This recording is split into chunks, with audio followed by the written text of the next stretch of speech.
The best time to start investing is right now. Hey, I'm Alex. And I'm Philip. And we teach you what you need to know about your personal finances using words you can understand without boring you to death. Because adulting shouldn't suck. If you're new to our channel, don't forget to hit that subscribe button, and in the comments below, leave us that stock market emoji, and that's it. The earlier you start investing, the more richer you gonna be. So the sooner you start thinking about retirement and planning for retirement, the greater potential you're going to have for a return on your investments. By taking advantage of your youth, you're saving for your future. Or you can be like everybody else and not take advantage of your youth and wait until you're in your 30s or 40s and then be scrambling trying to figure it out. In this video, we're going to show you exactly why you should start investing early. We're going to cover some of the basic topics that tend to be intimidating to people. And then in the very end, we're going to show you some really good prediction models to show you exactly what your money can really do for you. I personally didn't start investing until I was like 27 years old when I was working at a bank. And then I saw how much money other people had that had started when they were 18, 19, 20, and I felt super behind. But as the saying goes, the best time to start investing was 10 years ago. The second best time is right now. I joined the military at 17. So after I went to basic training and I went to my job training and I made it to my unit, my sergeant, who was like my Army dad, was pretty much helping me be an adult. He was like, hey, look, you need to put money into your savings, your retirement right now. He's like, just go and click this button and put so much money in there, a month. So I did. I put in like 10% of my check or 5% of my check. I don't remember exactly, but it ended up being like $150 a month. And I never even noticed the money. And I did that until I was like 27 too, I think, actually. 25. Anywhere, somewhere around there is when I finally went in and changed it. So I started saving money a long time ago. But I mean, I wasn't saving it, the right way. So I wasn't making a lot of money on it because I was saving it the safe way in my retirement. And it wasn't very aggressive. So I didn't make a lot of money off it. But then I moved it. And now I kind of have it split up. But yeah. So I did stuff. I didn't know it was right or wrong. I just did stuff. So that's cool.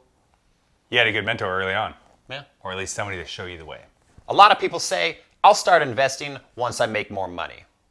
Or once I'm a hardcore expert and I know what I'm doing. But the reality is, putting it off could cost you a lot more than you realize. By waiting to invest, you could be missing out on some awesome financial gains. In fact, when you start investing, could make a bigger difference than how much you actually invest over time. If you start investing $250 a month with a 10% rate of return at the age of 25, by the time you're 65, you could have right around $878,000. If you waited until you're 35 to invest the same amount of money at 10%, you're going to have roughly $375,000 at age 65. And if you're kind of slow on the get up on this and you waited until you're 45 to start investing $250 a month, when you're 65, you're only going to have somewhere around $143,000. So time is on your side when you're young. Take advantage of it. So the sooner you put your money to work, the better you're going to be in the long term. However, before you start investing, you should at least have an emergency fund of $1,000 saved away for any financial emergency that you might run into. Once you got that saved, then you can start looking at investing. You need to have an emergency fund. Otherwise, you're going to end up putting those expenses on a credit card or taking it out of your retirement fund, which screws you over later on in life. We don't want to get too deep in the weeds here because let's be honest, this isn't very exciting. Pretty boring, but the goal here is to give you the knowledge and the basic terminology and the power of knowing what investing is and what it can do for you. So the first term is going to be inflation. And what does that mean? Basically, inflation reduces the purchasing power of your money every year. So for example, when you go to buy a gallon of milk or fill the gas tank in your car or get a haircut, every year it's going to cost more and more money to do that because inflation makes the cost of living go up. U.S. inflation has lessened the value of a dollar. Compare a dollar today to a dollar back when your parents were older, right? Ask them what a candy bar costed then versus what a candy bar costs now. It's going to be a big price difference. Man, when we were growing up, gas was only $1 a gallon. I mean, it was. It was. This is real life.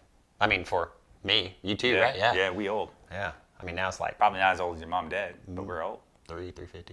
Yeah. It's ridiculous. But yeah, so pretty much as the inflation rises, your money buys less.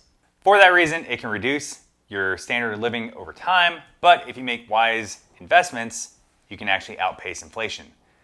So if you're trying to save up money and you're putting it in your savings account that doesn't have a very good interest rate, that means year after year, that money you're saving up has less and less purchasing power.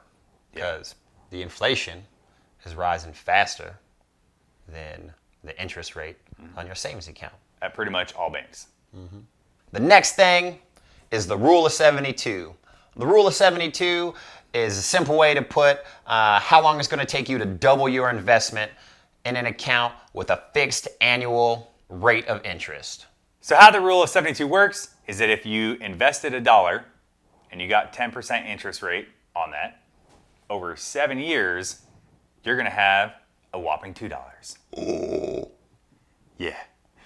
Okay. So that's not like the most exciting example, but if you had $50,000 and you got a 10% interest rate on that, the rule of 72 says that in 7 years, that 50 grand would now be worth $100,000 and you didn't even have to do anything for it. It's crazy. That's where it gets exciting, is when you start getting bigger numbers and they double after every 7 years or Hairball. less than that, then that's where this has a lot of impact over time. So you're telling me in 7 years and 2 months, I can make $50,000 if I had $50,000 in there. Yeah, if you had 10% interest, you can make more than that if you had a better rate of return. Oh boy. Next up, IRA. What is an IRA? An IRA is an individual retirement account, and it's used to save money for retirement. Wow. Crazy. I know. You have two options to save for your IRA. You can have a tax-deferred one, and that's where you pay your taxes when you pull the money out of your retirement, when you're retired. Or the tax growth one, and that's where you pay taxes on the money as you deposit it. Your annual contributions are going to cap out at $6,000 for an IRA, and that's where you can only pay $6,000 into your retirement per year or $500 a month. So tax deferred is a traditional IRA, which means you're deferring paying taxes on the money that you're putting into your retirement until the age of retirement. So it's going to grow faster typically because you're not paying taxes on that money until you go to pull it out when you go to retire. Tax-free growth, that's going to be your Roth IRA. That's where you're paying taxes on it as you're putting it into your retirement. But when you pull your retirement at the age of retirement, you're not paying taxes on that money. It's a little bit more complicated than that, but we're going to keep it simple, and that's the simplified version of it. So how do you start an IRA? Well, there's a million different places you can do it. If you went online, there's companies like Fidelity or Vanguard that you can go through to start your IRA, but we're not going to go into that right now because that's like a whole nother video. So the next one is a 401k.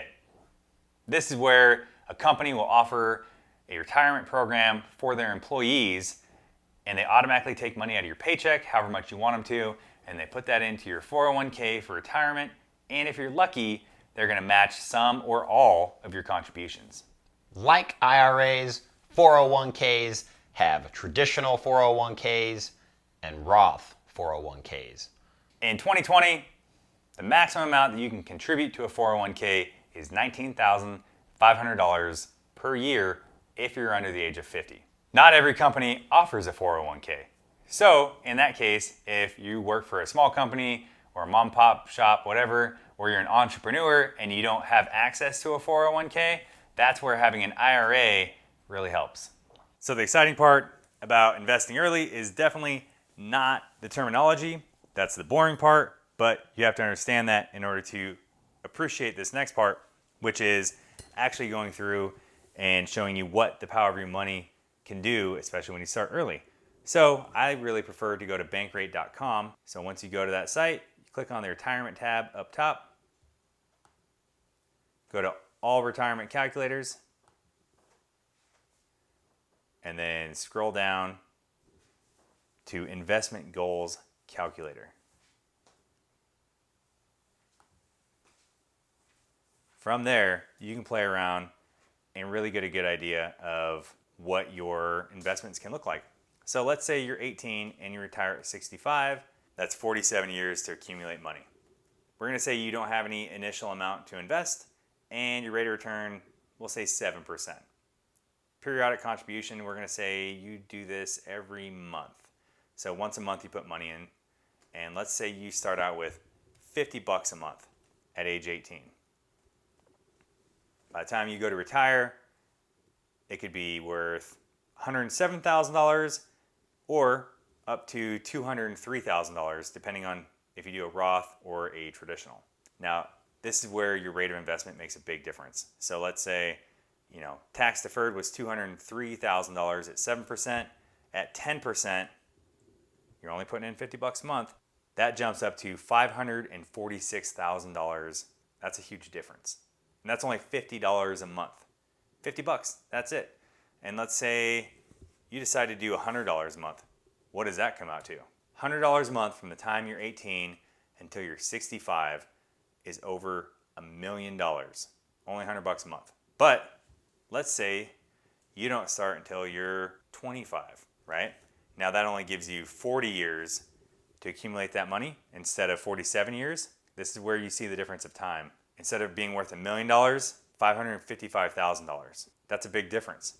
Now let's say you waited till you're 35 to start doing this and you only have 30 years to accumulate that money, drops down to $206,000. So you can wait until you're 35 to start and have a little over 200 grand, or start when you're 18 and you have over $1 million. That's a huge difference. Now, the average American has less than $20,000 at the age of retirement. All you have to do is put away $100 a month and you could have over $1 million when you go to retire. That's a huge difference. So what if you were 25, so for 40 years, you go to put away $250 a month. What's that gonna do for you? Oh, $1,387,000. That's what it's gonna do. Say you don't get 10%. I say 10% because that's the average of the stock market. But let's say you don't get as good of a return. You only get 7%, right? It's nice to know you're high and you're low. If you put away $250 a month from the time you're 25 until you retire, on the lower side, it's still $617,000. But let's say you don't even have $50 a month to put away when you're 18. So let's go back to that. So you have 47 years for it to accumulate. You get that 10%, and you put away $25 a month until you're 65, right? That's nothing, especially as you get older. But let's look at that, $273,000 at $25 a month. So it's not about how much money you put in, it's about when you start. If you start when you're 18, 19, 20, time is really on your side, and this number is gonna be way bigger than if you wait until you make more money. If you like this video, hit that like button and don't forget to subscribe. And in the comments below, let us know what you liked about this video. And make sure you share it with your friends.